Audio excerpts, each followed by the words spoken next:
नमस्कार प्रेक्षकांना, आज आपण बघणार आहोत ठरलं तर मग मालिकेच्या 21 जुलैच्या भागामध्ये सायली तिच्याशी बडबड करत असते आणि अर्जुनला म्हणत असते की प्रिया बाहेर का आली असेल बरं का. तर अर्जुन लगेच सायलीला म्हणायला लागतो की अगं हे बघ, तू प्रियाचा विचार करू नको सायली, जाऊ दे, सोडू दे. अगं ती जरी तिथं असली ना, पण तिच्यासमोर सर्व पोलिसांचा पहारा आहे गं. असं म्हटल्यावर सायली इतकी चिडते प्रेक्षकांना अर्जुनवरती. ती म्हणते काय हो, तुम्ही सहज कसं काय म्हणताय की सोडून दे हा विषय, तुम्हाला काही वाटत नाही का बोलायला. आणि सायली इतकी चिडत असते ना, अर्जुन अगं नेमकं कारण काय आहे. आणि लगेच सायली पुन्हा बोलायला लागते प्रेक्षकांना, हे बघा, आणि हा पूर्ण पसारा करून ठेवला आहे तुम्ही रूममध्ये, आणि हा आवरणार कोण आहे, म्हणजे हा पसारा पण मीच आवरायचा का. त्यावर अर्जुन लगेच सायलीला म्हणतो, नेमकं कारण काय सायली, तू हे सांग ना गं, कारण तू चिडचिड का करते. नेमकं कारण म्हणजे प्रिया जेलमधून हॉस्पिटलमध्ये आहे हे कारण आहे, की घरात पसारा आहे ते कारण आहे. सायली अर्जुनला म्हणते, हे बघा, तुम्ही विषय बदलू नका, अगोदर हा पसारा आवरा. आणि तितक्यात अर्जुन लगेच सायली म्हणतो, अगं मी ना स्टडी रूममध्ये माझ्या फाईल चेक करतो. आणि सायली म्हणते, वा वा, छान, म्हणजे तुम्ही ना आता स्टडी रूममध्ये तुमच्या फाईल चेक करशाल आणि हा पसारा मी आवरायचा आहे का.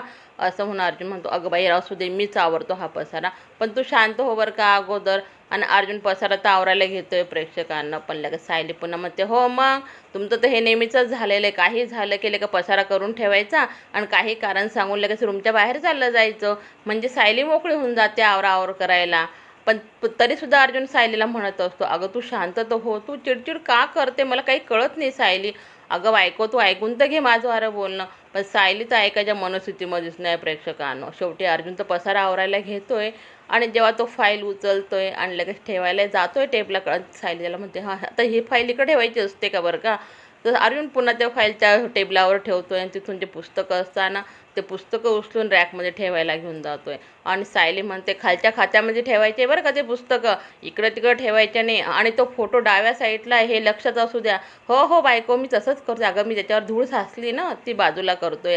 आणि पुन्हा लगेच अर्जुन दुसरे पुस्तकं घ्यायला जातोय प्रेक्षकांनो, आणि तो ना ठेवण्याच्या बेतात खालीच असतो, पण तो लगेच तसं ठेवायला घेणार तो. पण सायली म्हणते, ते खालच्या पुस्तक खात्यात नाही, ते पुस्तकं वरच्या अरे हो, मला माहिती होतं वरच्याच खात्यामध्ये अगं बायको, पण मी तिला ना व्यवस्थित करत होतो. आणि लगेच तो लॅपटॉप उचलतोय आणि तो लॅपटॉप ते कबडमध्ये ठेवायला लागतो. पण सायली म्हणते, ते तिथं ठेवायची जागा आहे का, तुम्हाला माहिती नाही का लॅपटॉप कुठं आहे. असं म्हणून अर्जुन लॅपटॉप तो ठेवायला जातोय टिपवायवरती. आणि लगेच सायली खुणवते नजरेने. अर्जुन म्हणते, अरे सर्व पसारा आवरला गेला. पण जेव्हा सायली अर्जुनला खुणवते ना, तेव्हा अर्जुनला समजतं का, कारण त्याने त्याचे कपडे वगैरे असतात ना, ते कपाटाला लावलेले असतात प्रेक्षकांनो. आणि तसंच तो आवरून लगेच ते कपाटामध्ये ठेवतोच आहे, पण त्या ठोकताना दरवाजा लगेच जोरात ती कडी तुटते. आणि सायली झालं, तोडली आता कडी कपाटाची. असं तुमचं असं एखादं काम कधी करायला लागलं आणि ते कधीच व्यवस्थित करणार नाही.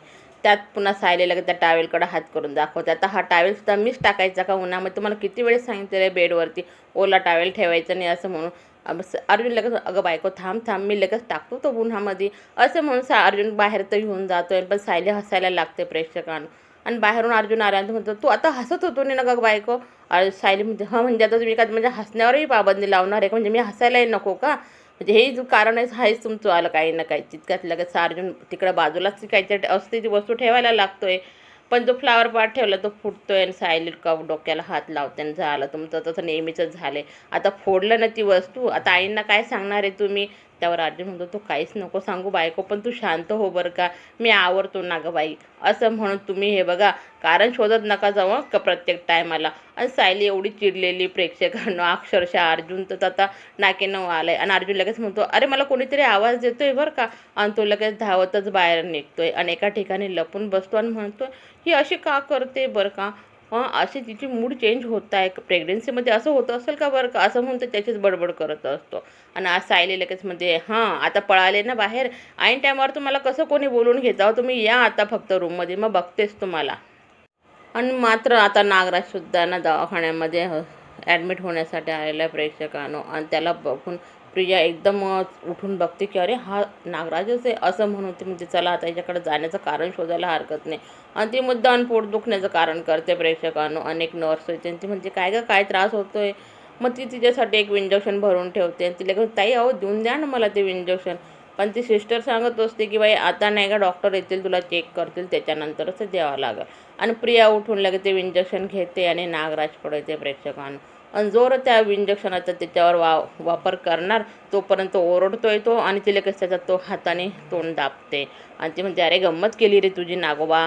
आणि लगेच तर काय प्रेक्षकांना ती सांगायला लागते, हे बघ आलास ना, मला वाटलंच होतं तू काही ना काही कारस्थान करून येशीलच. आणि मग ती म्हणते, हे बघ आता पुढची प्लॅनिंग काय आपली आली, तू सचिनला आणि राकेशला ना हे काम सांग. त्यावर नागराज लगेच म्हणतोय, हे बघ मी काही त्यांना काम सांगणार नाही आणि मी काही तुझा बांधेल नाही बरं का.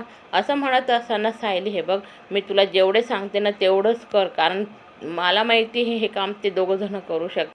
अर्जुन इकडे कल्पनाताईच्या रूममध्ये येतो आणि असा घाबरून बसलेला ना प्रेक्षकांनो, आणि तो सांगायला लागतो, अगं मम्मा सायलीनं माझ्यावर खूप चिडते ग आज. आणि अस्मिता जोरात हसायला लागते, काय रे सायली तुझ्यावर चिडते, कमाल आहे बाबा. आणि तो पुन्हा सांगायला, अगो बघ ना छोट्या छोट्या गोष्टींवर इतकी चिडली ना ती माझ्यावर, मी तर घाबरलोच बाई. आणि कल्पनाताई म्हणता, अरे ती चिडचिड करते याचा अर्थ असा नाही रे का ती तुझ्यावर रागवली असेल, पण काहीतरी कारण असेल ना रे अर्जुन. अरे ह्या परिस्थितीमध्ये ना अशा गोष्टी होत राहतात रे. बघ अरे मी तर तुमच्या अस्मिताच्या टायमाला ना तुझ्या पप्पांना तर अक्षरशः अंगठा धरून उभं केलं होतं.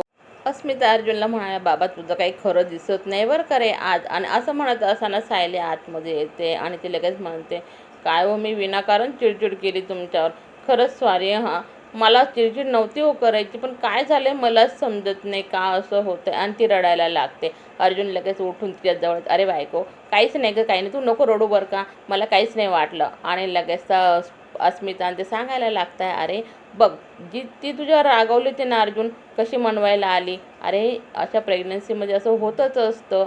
मग अर्जुनही म्हणतोय की खरंच बाकी तुमच्या बायकांनाच माहिती तुम्हाला किती त्रास होत असेल. आणि तितक्यात अश्विन येतोय. मग तो मैपतरावांचा जो व्हिडिओ असतो ना, जे रील बनवलेले असेल कोणी माणसांनी, तर ते दाखवत असतो की अगं हा मैपत पाय आता कोणता बुवा झाला आहे, मैपत बुवा म्हणे. आणि कल्पनाताई म्हणजे काय कमाल आहे, आणि लोकही कसे विश्वास ठेवतात रे त्यावर.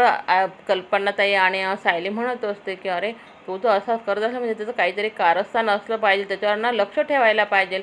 पण अर्जुन म्हणतो, हे बघ सायली तुझं आता पहिले लक्ष आपल्या बाळावर आहे, तू ह्या गोष्टीमध्ये काही इंटरेस्ट घेऊ नको आणि तू स्वतःची काळजी घे बरं का. अश्विनही म्हणतो की कमाल आहे बाकी लोकांची. आणि इकडं प्रिया पुन्हा नागराजला म्हणत असते, हे बघ मी तुला जे सांगते ते तुला करावं लागणार आहे. आणि मला एकच माहिती आहे, आता आश्रमामध्ये 2 मुले आल्या आहेत आणि त्या मुलींचा कसा बंदोबस्त करायचा आता हे सचिन करणार आहे, कारण त्याला त्याच्या मुली दिल्यानंतर विकल्यानंतर काय पैसे भेटतात ते आपल्याला समजेलच. आणि तितक्यात नागराज तिला म्हणत असते, हे बघ मला तू ना ऑर्डर द्यायची नाही. असं म्हणत असताना ते जोरात जे इंजेक्शन आणलेलं असतं ना ते नागराजच्या मांडीत खूप असते आणि नागराज मोठमोठ्याने ओरडायला लागतो. तितक्यात लगेच ती पण प्रिया ना सिस्टरला बोलवते, पण नागराजला विचारायला तिची सिस्टर काय झालं बाबा तुम्हाला, पण तो म्हणतो काहीच नाही झालं, थोडंसं पाय मुरगळला माझा, लचकल्यासारखं वाटलं. आणि तिथे तर चालले जाते आणि प्रिया पुन्हा वापस येऊन त्याच्याजवळ उभी राहते. नागराज तिला बघून हात जोडतोय आणि म्हणतोय, बाई हात जोडले तुला, तू म्हणशील तसंच करेल मी, कारण मला माहिती आहे की तुझं डोकं माझ्यापेक्षाही सुपर चालतं बरं का. आणि लगेच ती म्हणते, आता बघ त्या मुलींचा बंदोबस्त केल्यानंतर जी आई झाली ना तर सायली आश्रमाची, तिला बघते मी कसा धडा शिकवायचा ते. आणि आता पुढील भागामध्ये आपल्याला समजणार ते प्रेक्षकांनो, आता प्रिया काय करते, त्या मुलीला कसं किडनॅप वगैरे करून सचिनच्या हवाले करते. व्हिडिओ आवडला असेल तर माझ्या व्हिडिओला लाईक करा, चॅनलला सबस्क्राईब करा. धन्यवाद.